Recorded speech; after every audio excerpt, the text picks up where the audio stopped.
Welcome to Season 2, Episode 5 of FTCE Seminar, a teacher certification podcast. I'm your host, Mercedes Musto.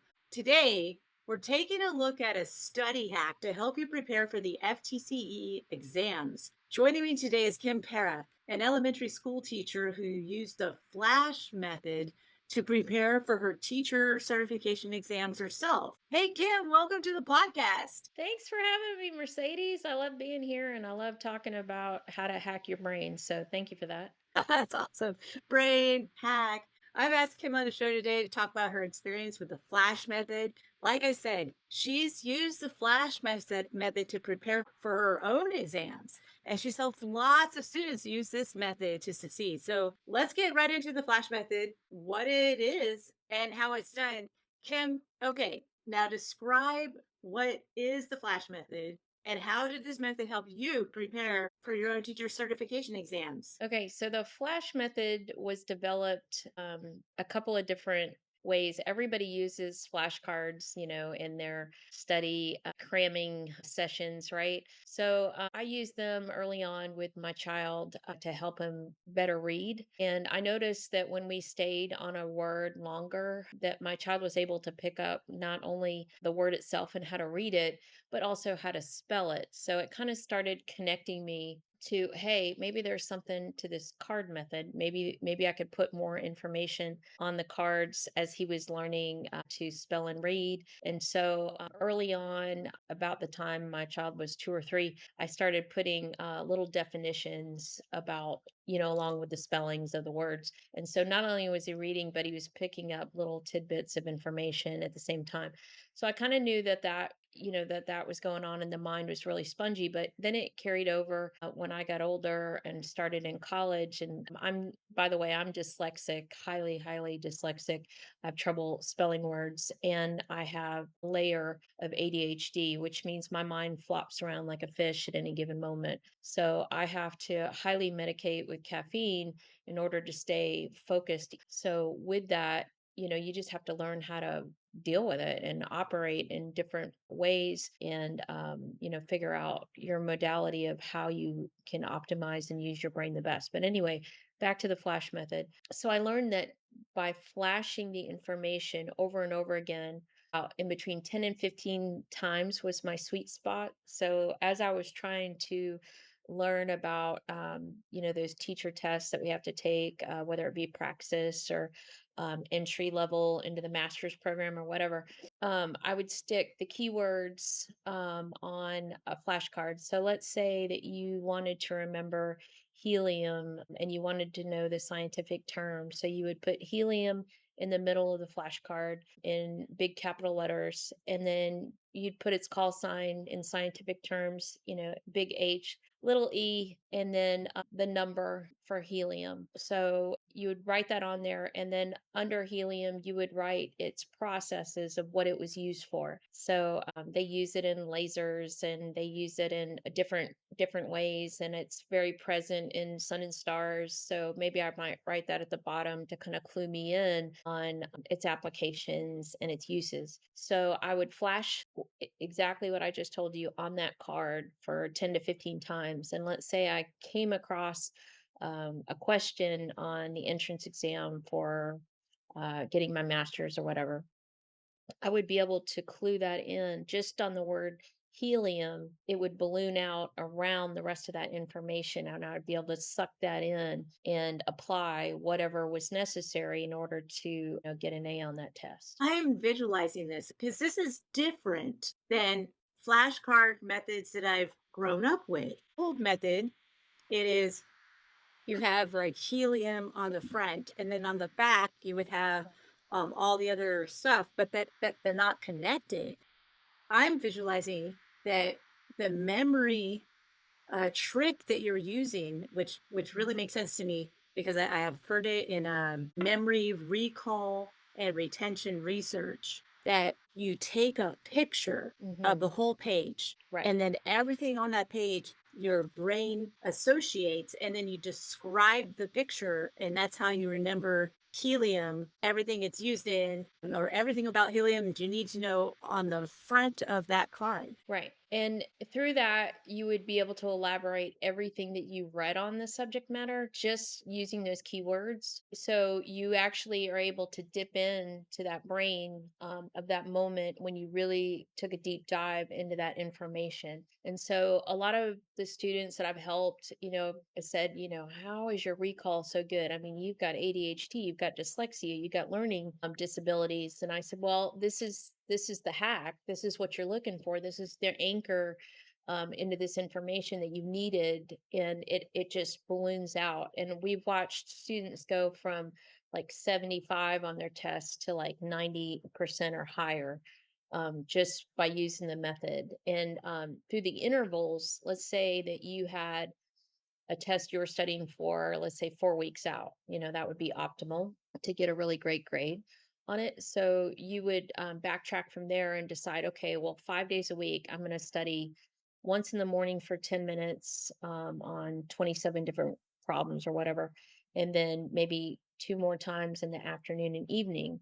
And what you would be doing is you would be taking that picture over and over and over again rapidly. And it doesn't even take like a lot of sticking. All you're doing is saying the information to your brain and you're rooting it in a short term memory. And then over time, you're actually rooting it into a long term memory, and if you write it, you're actually storing it in three places in your brain. So you're building a neural network, which is really ground rooted, anchored in there, and it's able to do this tremendous recall of great detail. And a lot of people say, well, you're making a photographic memory. And I'm like, well, sort of. It's not finite. It's not as detailed as I would like it to be. But when I study in this manner, I annihilate that test. I mean, I optimize, I get one of the top grades because I'm able to like basically look inside my own brain and in the memory bank and go, okay, this is what I remember and this is what I've triggered through, I wouldn't call it rote memorization, but a way of like you said, taking a picture and then doing that immense recall. Just to unpack this, so many great ideas here. So let's say I have a student, I have a lovely student right now who is studying for her social studies portion of her elementary exam. It's so much information that I thought this would really work for her, right? Because Yes. she could take the index card and then she could write, let's see, judicial system or judicial branch. And then around the word, the keyword judicial branch would be everything she needs to associate with it. And then through repetition of, and, this is what they use also in advertising, which is very interesting, this connection. It's exposure to the index card, exposure, exposure, exposure times frequency, which is repetition, equals recall. And I really want to go into that you talked a little bit about dialing it back. So that let's say your test is in 4 weeks, so it's like August right now. Let's say you're taking that test a month from now, September, and you really need some foresight. And I wonder if we're all taught this. I'm not really sure, but it's such a good idea. Schedule your test and then go back and start scheduling yourself these flash method sessions so that Mhm. you can prepare for your exam. Like instead of cramming, I think cramming is probably one of the worst things. If you're cramming for a test, then you are not prepared. You know, In I essence, think you can cram this. It's just not going to be as effective. You're going to hit the 80% mark, but a lot of us have invested so much time and money into our college, our universities, that we really can't afford to put up $350 for an extra praxis. So that's your hard-earned money. That's your hard-earned time. So it's best to plan in advance if you can, if you're trying to optimize. Some places look at your GPA and it's no joke. I mean, you're competing against thousands of other people. So why not make the most of it and do some planning? absolutely. Yeah, there's something else that you talked about that on a little bit of a sidebar, but I think it's so important. We talked a little bit before the show about your dyslexia and Hmm. ADHD and about overcoming these learning challenges. So, a little bit about your own learning journey and just So Yeah. Yeah, so I've learned that since I came up with a method that it's that I don't really have learning deficiencies. I have what's called neurodivergence. And so I've had to learn to adapt and use these more as tools and to redefine them and reshape them into something that's useful. So as I'm conquering all these learning deficiencies, I'm actually learning that it is a superpower, and because I'm able to overcome them and help others overcome them, we're not really seeing these, and kids are and adults are alike that have dyslexia and ADHD. Even those together are really challenging. But once you learn how to adapt and use those flashcards and flash them and activate the different parts of your brain, I literally, when we get done with a coaching session, I rewire your whole entire brain so it's optimized. So it's no longer a deficiency, it's a superpower once you learn how to use it. I love this. This is exactly pre-service teachers and anyone who's studying needs to know. It's learn how you learn and find out what your superpower is. So your deficiency could be your superpower once you transform it. And once you learn how you learn, that's so metacognitive. You got to think about what you're thinking about. That's really exciting to me. I definitely have learned that I'm an all learner and I can listen. Yeah, I can do a whole lecture and then I pretty much just like zone out and write while I'm listening. And Yeah. somehow that records right into my brain. And but that's the thing that you're saying is that we must learn how our brain is wired and then strengthen those wires. I think I was okay. So I did want to touch base on this one thing that you mentioned that I really can get on board with, and we talked about this a little bit, is that countdown calendar. Can you Yeah. explain about the countdown calendar and the flash method? That just is good. You talked a little bit about it, but what's the benefits of getting content from the short-term memory into the long-term memory using that countdown calendar and the flash methods? Okay. So, let's say we wanted to take a praxis test and we knew that we already failed it once and, that was $350. So we put that on, our calendar, that we're going to take it 30 days out. So we don't want to overdo it. So we schedule ourselves 5 days and you might skip a day in between. But I found that the flash method works best with 5 days straight and then 2 days off. So whatever, time or essence you're going to need a break or whatever, only take 1 or 2 days off in between and then gear up and make sure that you hit it in the morning. You give yourself a break in the middle of the day and then hit it in the afternoon and then maybe once again in the evening, especially if you have learning deficiencies or dyslexia like me, then you're going to really need that time to incubate and get that rewire going in your brain. This is okay. So incubate is the key and giving your brain time. And so I'm thinking, okay, so you schedule the test a month out and then you guide yourself, be your own best teacher. You guide yourself through 5 days a week, preferably or as per suggested. And then about 3 or 4 times a day. Yeah, and if you've only got time for two, don't sweat it.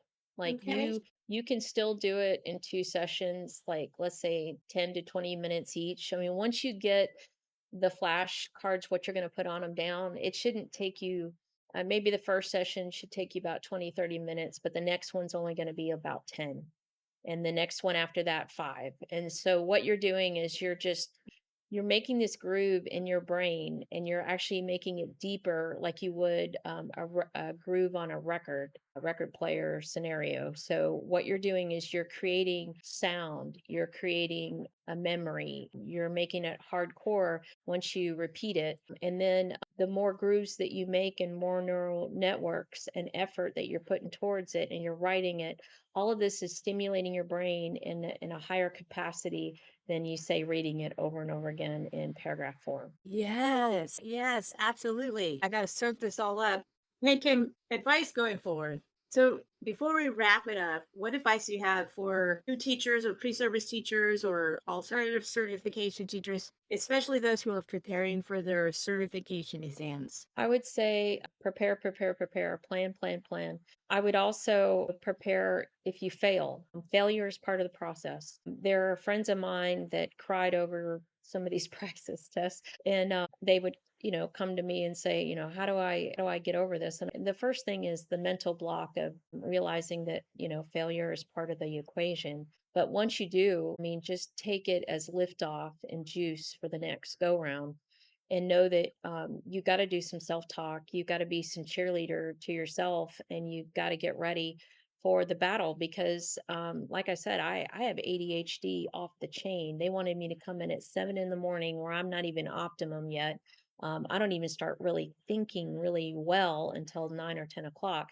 So you've got to prepare for, that time sequence sometimes when you can only drop in whatever time. You got to adapt, you got to forgive yourself, and you got to keep moving forward no matter what. You got to, every day, you got to hit it because every day there's challenges with everything that you do. So, my advice is to plan. If you really want extra help, I'm easy to reach. Website, you can just drop me a line, email me, but I can coach you into thinking that you can do anything because I am the 20-year student. I had to stop and go so many times because of my deficiencies and the challenges of raising my child that was autistic and ADHD and a host of other things. So I am the poster child of yes, you can. Yes, that is, this is the teacher attitude that I always worked with a few students who did not pass their teacher certification exams, and they had to prepare to retake them. And that's exactly what we talked about. It was like you have got to be an overcomer and have an overcomer mindset,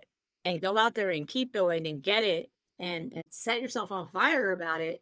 Because also when you're going into the classroom, you understand that failure is part of the process of learning, and you understand what it's like to overcome, then you are the best teacher for all the students who are also experiencing the learning process as and its glory and its triumphs and its tasks and trials.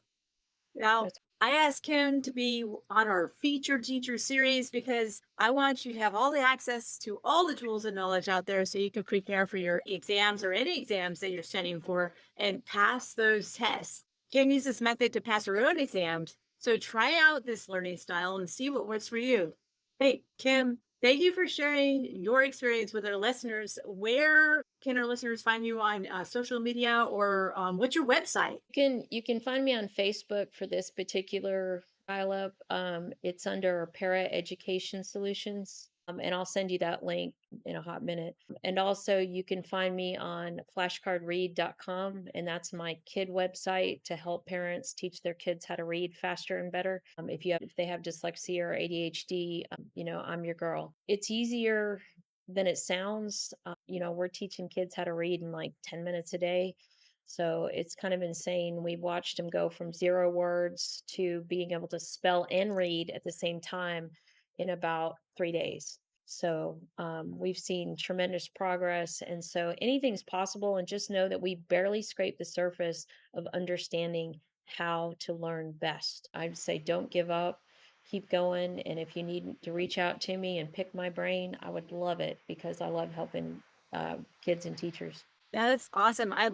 There's a few things. Rise and grind is one of my favorite things is rise and grind. It's a new school year. And the other one is show all the way up. Show all the way up for your kids because that's what teachers do. Kim, thank you for coming on the show. This is your host, Mercedes Musto. Join me again on FTCE Seminar, a teacher certification podcast. This podcast is listener supported and contributions can be made via the listener support link on Spotify or hey, you can buy me a coffee on ftceseminar.com.